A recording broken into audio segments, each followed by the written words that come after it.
Hello and welcome to this week's episode of QTV. Wow, have we got a fantastic program coming up.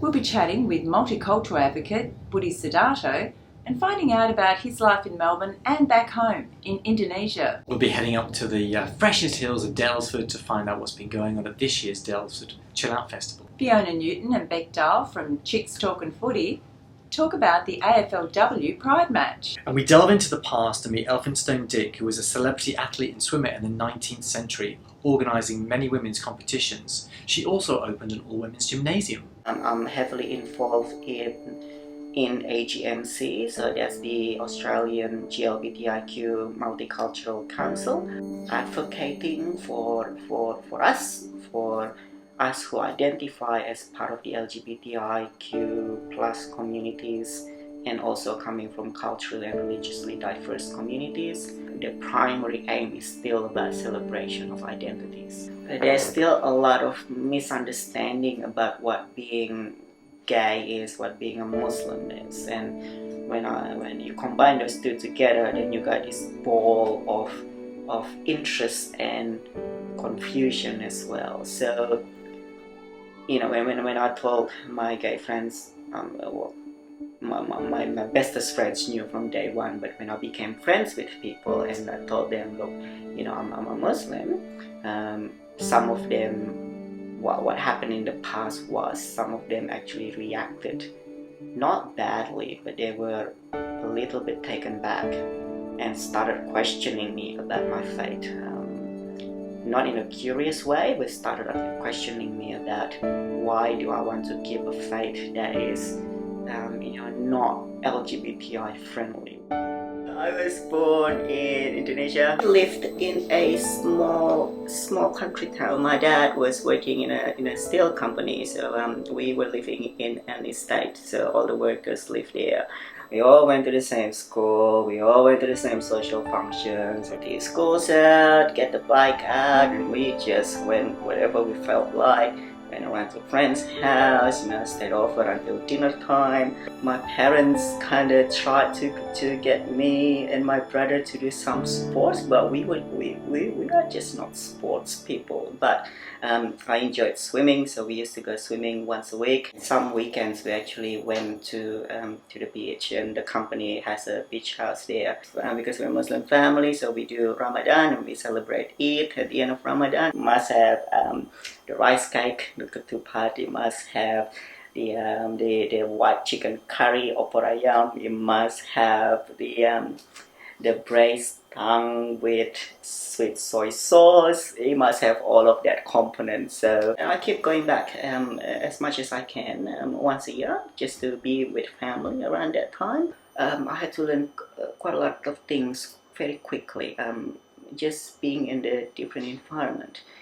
Once I got used to it, it was actually fine. The good thing about Jakarta, because it's so huge, there's a lot of stuff going around there. For me, it was difficult as well, because that's the time when I started to realize my sexuality, my sexual attraction, who I like and who I don't like. Back then, there was no I didn't have a concept of what sexuality is. I had a concept of who I like, and who I like were the boys and not the girls. Back in the mid to late 90s, there was actually a quite an emerging gay scene in Jakarta. When I turned 17, I got my ID card, and I met a few gay guys, and we became friends, and we just went out. We went out to a club as a 17-year-old. And that's when I met my first boyfriend. He was an American English teacher. I think I only ever had 3 serious relationships. So people that I actually considered as a serious relationships. The rest was just people that I was dating or seeing. So when I was 21 or 22, around that age, and mom, it was my mom and my auntie, so we had dinner together, and they asked me, so just for to ask you one more time, so are you gay? And I said, well, I think it's time for me to say yes, I am. So there was no coming out, there was no mom that I need to talk to you. It was more like they just asked questions. I went to Monash Uni. I knew I wanted to study something arts related, social science stuff. I joined a workshop at the AIDS Council back then. I joined Gay Asian Proud in '98. I volunteered for Midsummer during that time as well, and volunteered for the Queer Film Festival and a volunteer facilitator, workshop facilitator. I was the peer education coordinator, so I coordinate the volunteers to run workshops. I coordinate doing all the running around to get the workshops running. I run volunteer training. I run training on LGBTI, on sexual and gender diversity. 2010, I couldn't finish my PhD, my doctorate, so my student visa expired and I had to go back home. So 2010 and 2011, I actually went back to Indonesia, to Jakarta, and lived there for a year. During that time, I felt there was a sense of community. There was I volunteered for the Queer Film Festival in Jakarta. I met my friends there. I met my ex-boyfriend there, and there was this a sense of this close-knit group of friends, and that became a community for me. Now it's harder. Now it's more difficult because the political climate is not. It's not a good place to be LGBT in Indonesia now. Everything is censored. News is censored. Movies are censored. We couldn't even get access to dating apps there. We have to use a VPN to access dating apps. So the religious rights becoming more prominent in the political space. LGBT issue always been used as a political thing. The sense of community is no longer there because the political and social environment is just not allowing it to happen. Untuk komunitas LGBT Indonesia yang ada di Melbourne, kita tidak sendirian, ada banyak teman-teman kita yang juga LGBT dan kita dapat membantu sesama dan kita dapat memberikan support untuk sesama kita dan merasa bangga untuk menjadi komunitas Indonesia yang ada di Melbourne dan juga menjadi LGBT di Melbourne.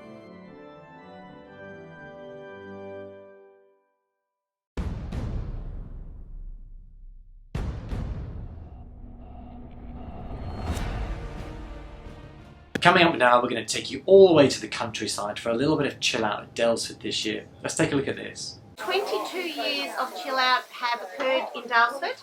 It started as the weekend after Mardi Gras. So people would go off to Mardi Gras, have a big wonderful time, then they'd come to Daylesford, which is the spa central of Victoria, and they would chill out for the weekend. So Chillout actually started in a winery paddock, and people, from what I've been told, turned up with their eskies and with their deck chairs, and there was a little bit of spontaneous music from anybody who came along to play an instrument. Yeah, baby, should not let you go.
now it's time to go back to America.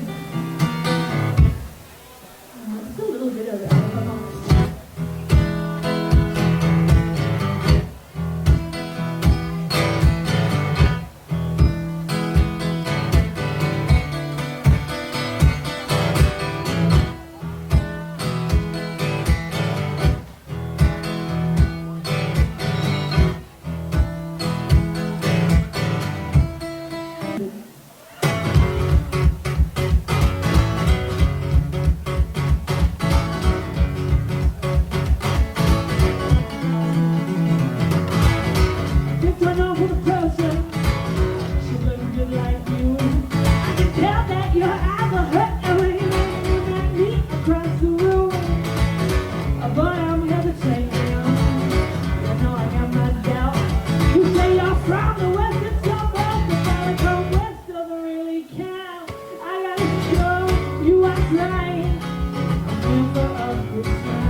I once met a man with a sense of adventure. He was dressed to thrill wherever he went. He said, "Let's make love on a mountaintop, under the stars on a big hard rock. I see the mations."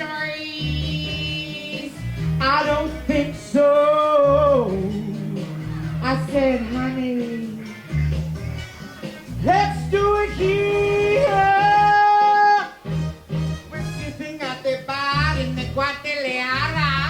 In walks a guy with a faraway look in his eye. And he says on my worst Mexican accent, "I got a powerful horse outside. Climb on the back and I'll take you for a ride. I know a little place we can get it for the break of life." Oh, see the my choice. No way, Jose. I said, "Honey, let's do it here."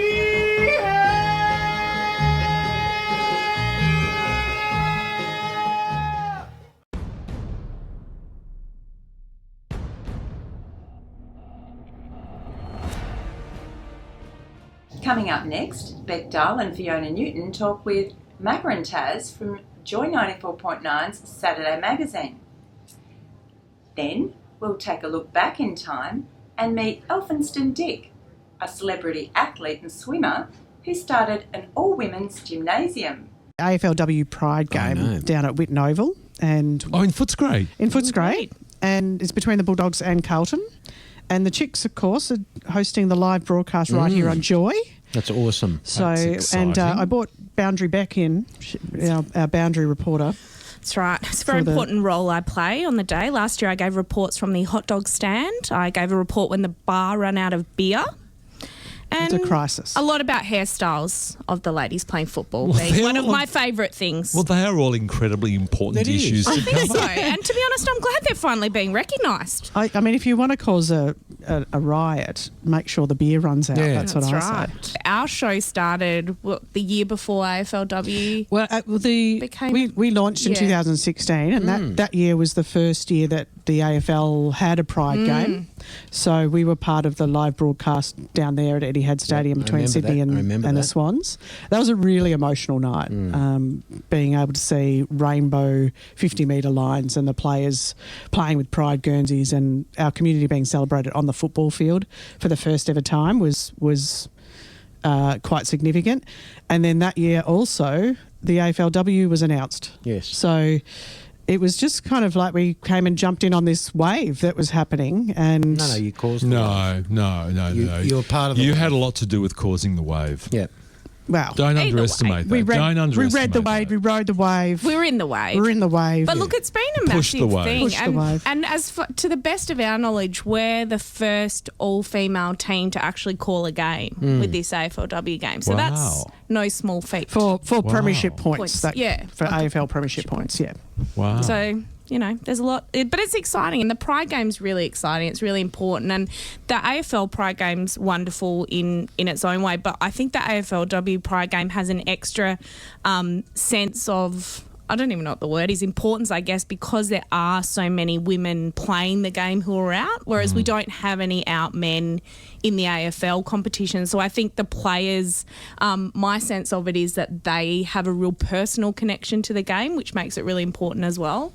Yeah, and I think, some of the female players have brought, like Erin Phillips kissed her wife when she won the Best and Fairest award and brought her twins out with the Premiership Cup. And it just kind of normalises our families and our relationships because we're looking at these things and millions of people are viewing it and it's just so natural. Whereas... the boys are still sort of hiding behind I think they're... the locker room or something. I think they're ducking under the impending media storm that would happen. My sense is that we'll get a young kid that's already out that'll get recruited. Do you really think that there would be a media storm though? I mean, yes. Really absolutely, 100%. Why? What's that about? It would be a story, and I think. But why is it a story? Well, it'd be the first ever male player after all these years. It'd be a story. I think everyone would be all over it. And we live in the world of Twitter and outrage and social media, and I think that just maybe if it was back before people could say whatever they liked all over the internet, it might have been different. But I think now you're just living in a world where everyone has an opinion on everything. And unfortunately, that includes a lot of negative opinions. And I think that's probably what's really stopping a man coming out. There are a number of football commentators that I'm sure, you guys observe and watch. I don't watch those people, but I often wondered, what has Sam Newman said about things like the AFLW and all this sort of stuff? I mean, what is that?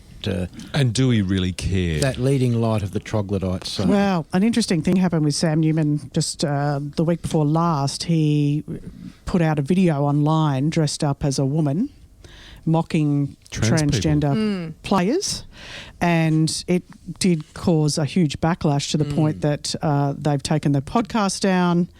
And the men that were in that video and in the podcast have withdrawn as hosts. So it was he's basically a bully. He knows what he's doing. There's people that have spoken to him. And when's the network going to remove him? I mean, it's outrageous that he can still be there. I think he's not part of the football show No, anymore. he's not. But I think, people do things for ratings and people do things to be morons and get publicity, and unfortunately sometimes squeaky wheels, even if they're hateful wheels, they get a lot of noise. I work on the basis that anything that Sam dislikes I must like. Yeah, that's a good way to live, I think. That it's much easier. And then if I'm wrong, well, that's okay. Yeah, so I think he's just an outdated dinosaur.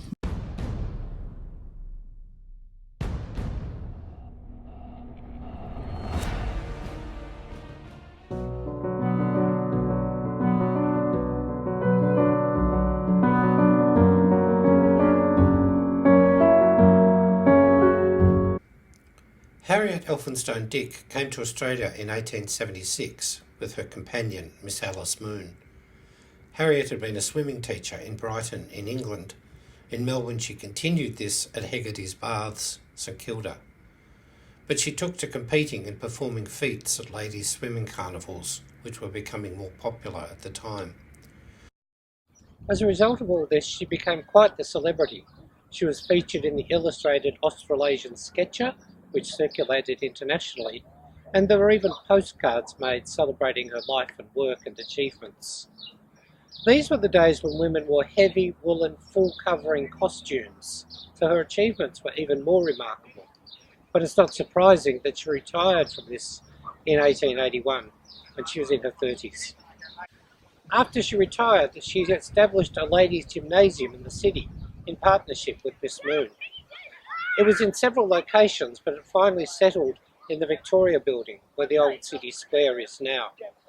It was one of only 4 gymnasiums in Melbourne, and all of the others were male only.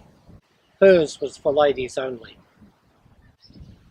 Her relationship with Alice Moon is of course not explicitly discussed, but such friendships were accepted if they did not draw attention to their depth and intensity. We often refer to these relationships as romantic friendships, to draw attention to their intensity and importance without trying to push past what the evidence will provide. Many of their friends were of a similar mind, politically, socially, romantically. For example, Miss Simmons and Miss Minute were a couple. They were interested in spiritualism. Their spirit guide told them once to look for oil at Elwood, although he lied, there wasn't any. Miss Minute and Miss Simmons lived all the way out in Clayton, on a farm that allowed no male animals or birds of any kind. Harriet sold her gymnasium and retired in 1901 due to ill health, and she died a year later. She's buried in Cheltenham Cemetery. Alice Moon left her business partnership with Harriet in 1889 and set up a restaurant. Was this the end of the relationship, or was she just following her own independent path? Her fate is unknown. Wow, Tess, can you imagine what it would have been like trying to swim in one of those all-woolen swimming costumes? It would have been so heavy. Absolutely. You would have had to be fit just to get into the costume. Yeah, going to the gym first. Maybe do something at home, in private. But that was a look at Elphinstone Dick, who was an athlete and swimmer, a celebrity swimmer here in Melbourne, at our Moments in History segment. But that's it from us from QTV this week. We'll be back again next week with some more programmes, but just to let you know, we had Budi Sudarto, one of our multicultural advocates.